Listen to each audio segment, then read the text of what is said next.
I think India is one of the most vulnerable countries when it comes to the ravages of climate change. In fact, just last year we had more than 5 million people who were displaced internally because of climate change. And the subject of this interaction goes very well with the theme of the festival, which is environment and people's rights. Because as around the world, in India as well, the environment and people's right are inextricably linked.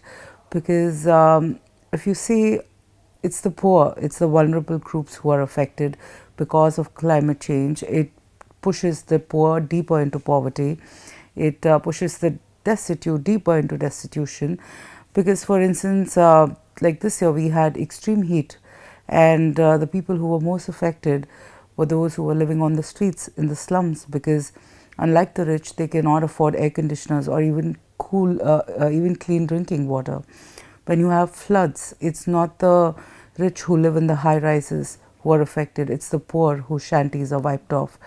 There have been entire communities which have been washed away because of extreme flooding in India. When the winter gets very brutal, it's the poor who die on the streets. Again, in the summer this year, we had bodies piled up in hospitals. So, for instance, we recently had our elections, and although the political manifestos of some leading parties mentioned climate change as an issue, it is not something that makes or breaks elections. So, I would like it to be a greater priority in my country, and that's what I'd like to discuss.